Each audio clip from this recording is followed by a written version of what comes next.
The press briefing had just concluded when the unexpected moment unfolded, altering the otherwise routine atmosphere of the room.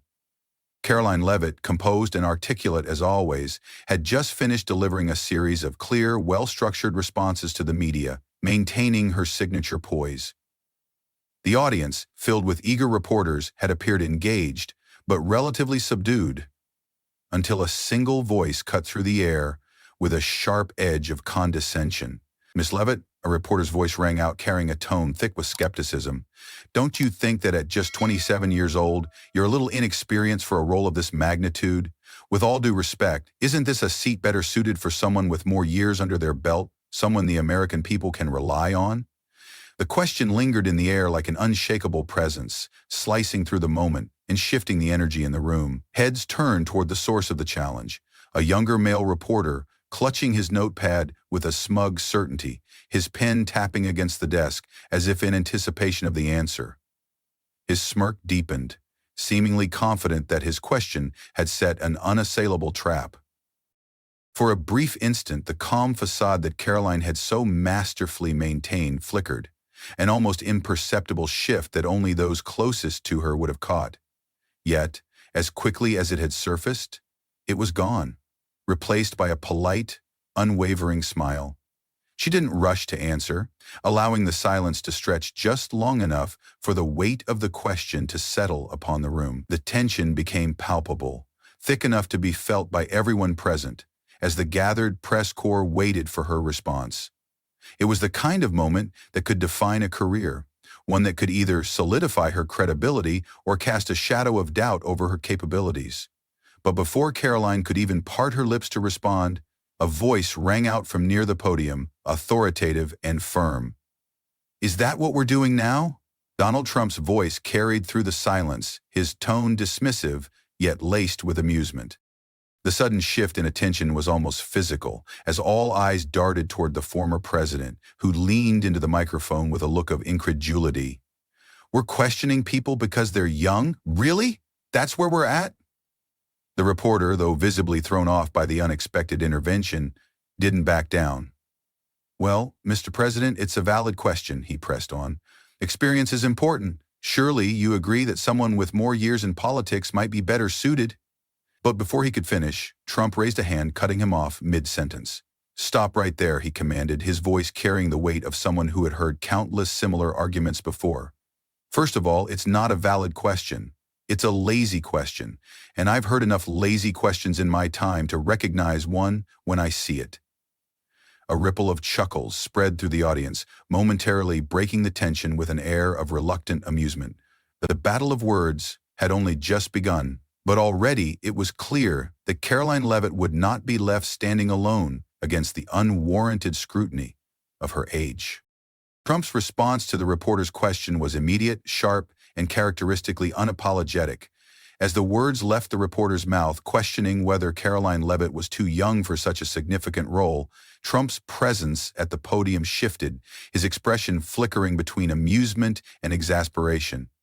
Leaning slightly into the microphone, his voice rang out with a firm, dismissive tone, cutting through the growing tension in the room. "Is that what we're doing now?" he asked rhetorically, his eyes locking onto the reporter. "We're questioning people because they're young? Really? That's where we're at?" The room, which had held its collective breath following the loaded question, seemed to stir slightly as murmurs rippled through the crowd. The reporter, clearly unprepared for such a swift and public rebuttal, hesitated for just a moment before attempting to regain control. "Well, Mr. President," he pressed, shifting in his seat but maintaining his assertiveness, "it's a valid question. Experience is important. Surely you agree that someone with more years in politics might be better suited?" But before he could even finish his sentence, Trump raised a hand and cut him off with practiced ease. "Stop right there," he interjected, shaking his head slightly. "First of all, it's not a valid question. It's a lazy question, and I've heard enough lazy questions in my time to recognize one when I see it." A low chuckle passed through sections of the room, breaking the tension momentarily as the weight of Trump's words settled. His delivery was not just a dismissal, but a complete reframing of the discussion. He wasn't simply defending Karoline Leavitt, he was going on the offensive, turning the tables on the media itself.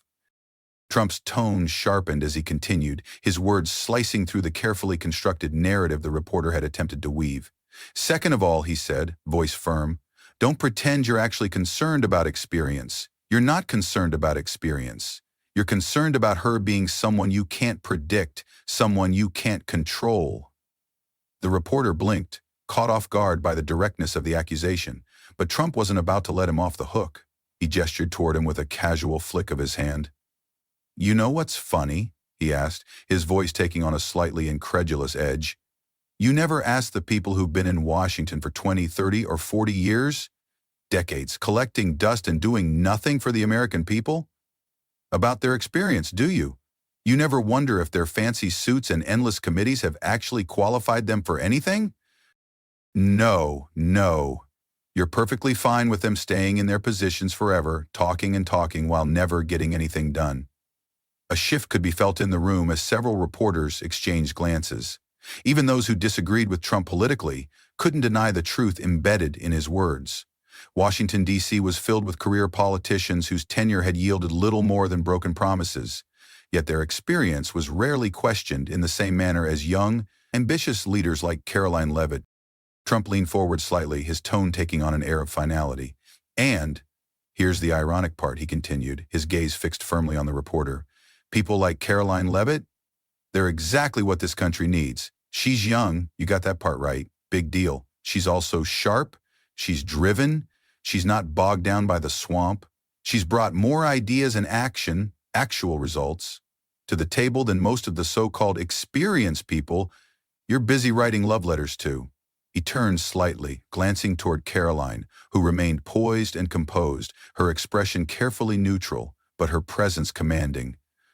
Karoline here, she's 27, Trump declared. I say that's an advantage. She's not part of the old boys club. She hasn't spent decades making backroom deals and selling out the American people. She's done more by this age than most people do in their lifetime. His words hung in the air, his confidence in her undeniable. But he wasn't finished yet. Turning his attention back to the reporter, he leaned in ever so slightly, his voice lowering but no less forceful. But you, he said pointedly, you sit there in your chair acting like age is the only thing that matters. Why? Because she's not your idea of a politician? His voice grew louder, more direct. Do you even know what you're doing when you ask questions like that?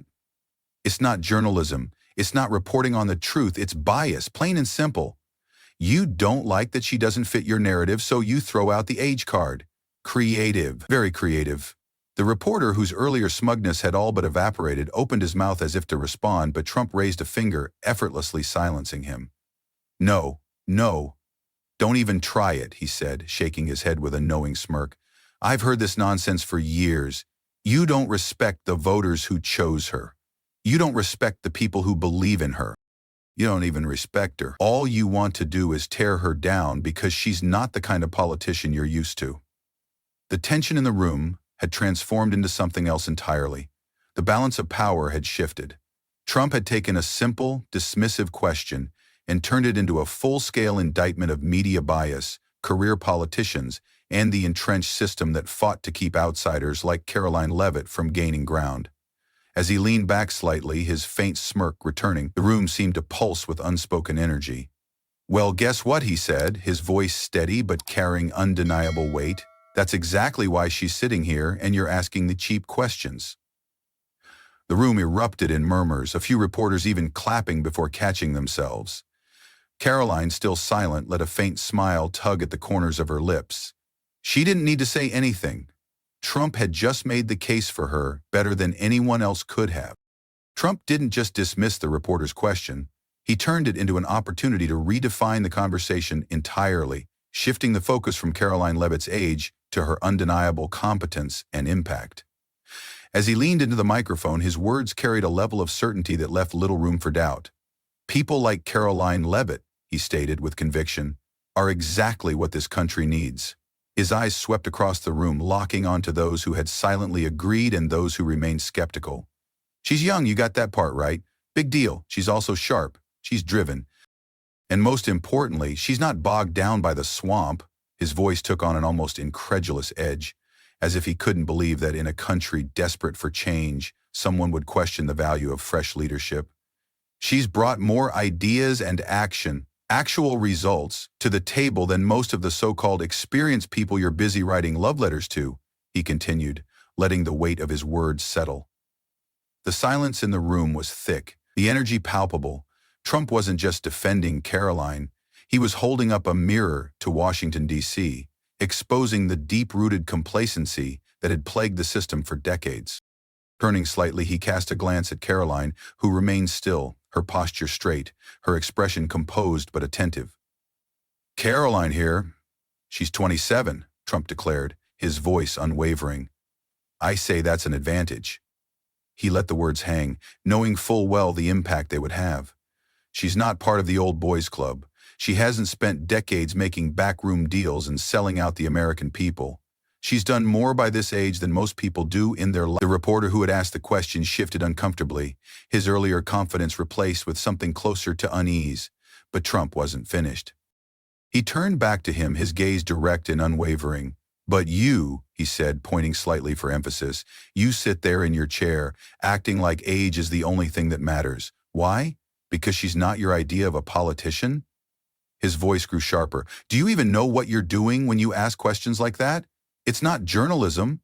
It's not reporting on the truth. It's bias. Plain and simple." His tone carried the weight of someone who had seen this tactic play out too many times before. "You don't like that she doesn't fit your narrative, so you throw out the age card." Creative, very creative.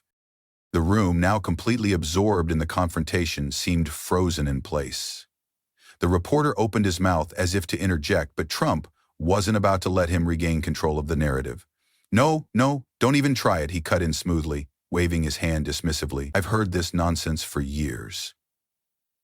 You don't respect the voters who chose her.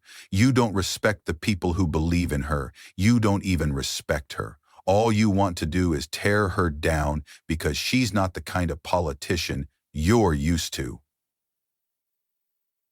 His words hit like a hammer, driving the point home with absolute clarity. There was no hesitation, no room for misinterpretation.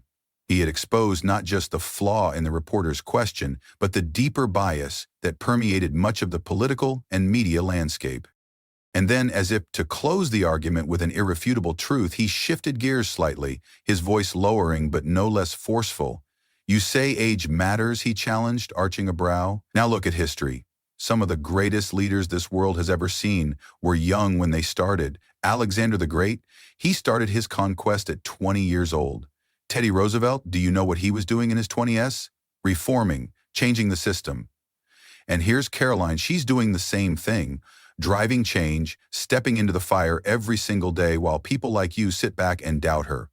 The reporter tried once more to interject, but Trump, ever the master of controlling a room, was already moving forward. "And you know why you doubt her?" he asked, pausing for just a fraction of a second before delivering the answer himself. "Because she's not part of that tired, broken machine you've been protecting for years." There was no mistaking the impact of his words. Even those in the room who weren't his supporters, perhaps even some who had been waiting to pounce on any misstep, had to acknowledge the undeniable truth in what he had said. Karoline Leavitt wasn't just young. She was competent. She was determined. And most importantly, she was already proving that leadership wasn't about how many years someone had spent in Washington. It was about what they did with the time they had. And in that moment, as Trump sat back slightly, a faint but unmistakable smirk playing on his lips, it became clear to everyone in that room. This wasn't just a defense of Karoline Leavitt. This was a statement about the future of leadership itself. Trump's response didn't stop at defending Karoline Leavitt. It evolved into a direct attack on the media and the entrenched political establishment, exposing what he saw as a pattern of selective scrutiny and hypocrisy. His voice, laced with both amusement and irritation, carried through the room as he turned his attention back to the reporter. "You know what's funny?" he asked, his tone deliberately slow and pointed. "You never ask the people who've been in Washington for 20, 30, or 40 years, decades, collecting dust and doing nothing for the American people, about their experience, do you? You never wonder if their fancy suits and endless committees have actually qualified them for anything." He let his words sink in. his eyes scanning the room, watching as several reporters exchanged glances, some shifting in their seats. No, no. You're perfectly fine with them staying in their positions forever, talking and talking while never getting anything done. His voice grew sharper, cutting through the tension like a blade. But the moment someone new, someone fresh, someone who actually has the guts to shake things up comes along, suddenly experience is the only thing that matters? He scoffed, shaking his head as if the absurdity of it all was almost too much to process. Give me a break. The room, once stiff with anticipation, was now alive with murmurs and subtle nods, even from those who weren't necessarily aligned with Trump. The reality was undeniable. Washington was filled with career politicians who had spent decades making promises they never intended to keep, collecting titles, holding endless meetings, and appearing on cable news panels while delivering little in terms of tangible results. Yet those figures were rarely scrutinized in the way that newcomers like Karoline Leavitt were. Trump leaned forward, his voice lowering just slightly but no less commanding.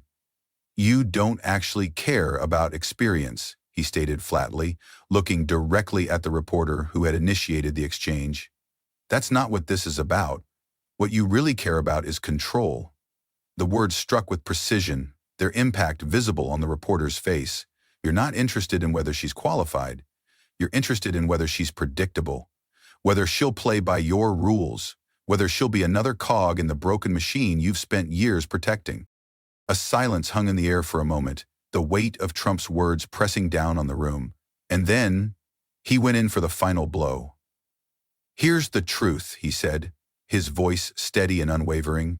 "You don't ask these questions to the politicians who have failed this country time and time again because you know exactly what you're going to get from them. They'll say the right things, make the right deals, shake the right hands, and keep the status quo alive. But Karoline, she's a disruptor. She's not bought. She's not owned. And that scares you." His words landed with force, the murmurs in the room growing louder, the tension shifting into something else entirely, something closer to revelation. The media had long played a role in shaping narratives, determining who was worthy of credibility and who wasn't. But in that moment, Trump had turned the tables, exposing the underlying bias and forcing everyone in the room to reckon with an uncomfortable truth. It wasn't Karoline Leavitt's inexperience that worried them, it was her independence. Karoline Leavitt represented something the political establishment wasn't prepared for. A new kind of leadership, one that didn't come with decades of political baggage or the expectation of falling in line with the status quo. As Trump continued, his words took on a broader significance, extending beyond the immediate defense of Karoline and into a larger critique of the way leadership was traditionally defined in American politics. "You say experience matters?" he challenged, his tone carrying both frustration and certainty. "Let's talk about experience. Who has experience running up our national debt? Who has experience sending our troops into endless wars? Who has experience making promises they never intend to keep?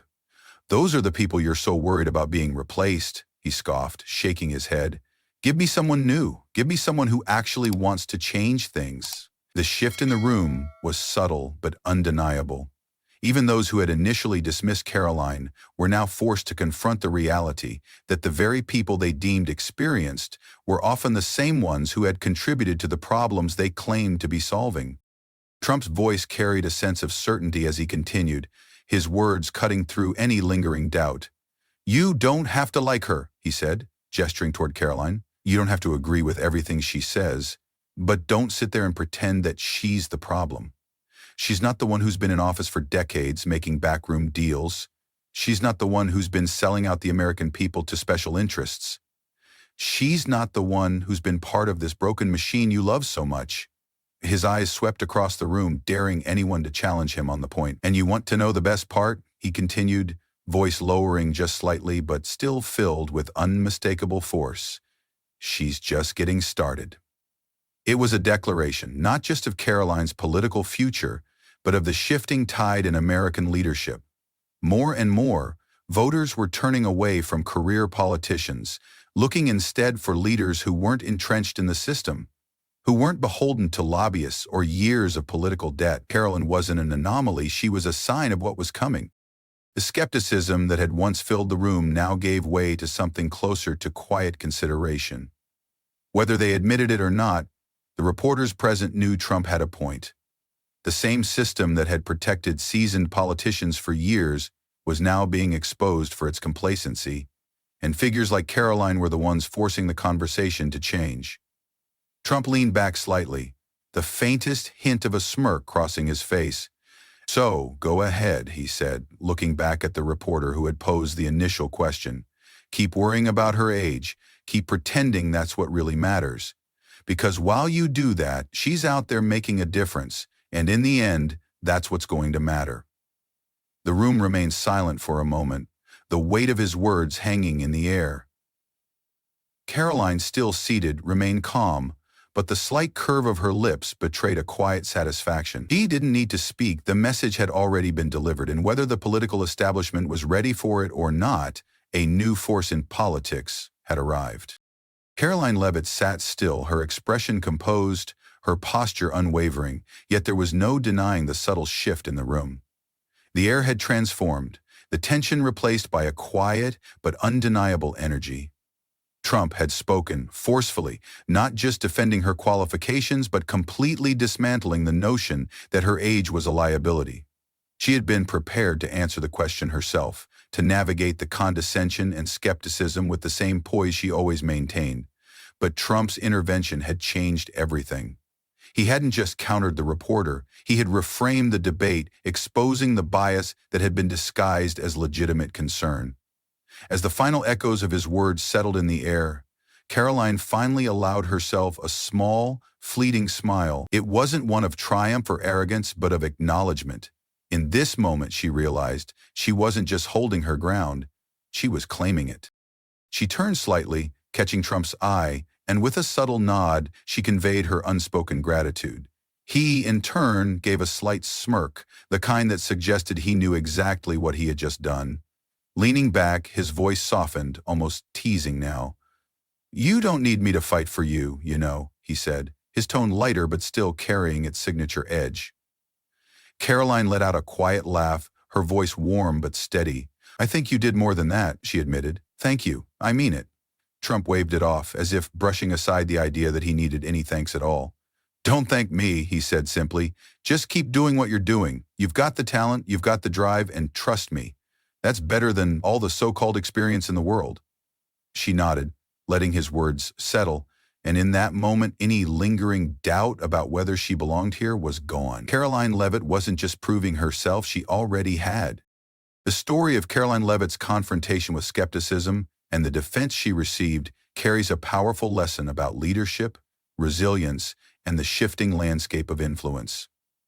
In life, experience is often valued above all else, but experience alone does not guarantee effectiveness, integrity, or meaningful change. For older generations who have witnessed decades of political cycles, broken promises, and repeated mistakes, this moment serves as a reminder that leadership is not defined by age, but by vision, character, and the courage to challenge the status quo. Too often, people dismiss new ideas simply because they come from younger voices, forgetting that some of history's greatest leaders, whether in politics, business, or social movements, were those who dared to step up before anyone believed they were ready. This lesson applies beyond politics. In families, workplaces, and communities, it is easy to assume that the older we get, the more we know, and while wisdom is invaluable, so is the willingness to listen to fresh perspectives. The true mark of wisdom is not just knowledge, but the ability to recognize potential in others, to guide without dismissing, and to encourage rather than obstruct. Many older adults may see themselves in Trump's role, not as the center of change, but as those who can uplift and defend the next generation when faced with unnecessary resistance. Instead of resisting new energy, embracing it allows for a bridge between experience and innovation. The world will always need fresh minds willing to challenge tradition, just as it will always need seasoned voices to provide guidance. The greatest leaders at any age are those who recognize that progress comes not from clinging to the past, but from empowering the future.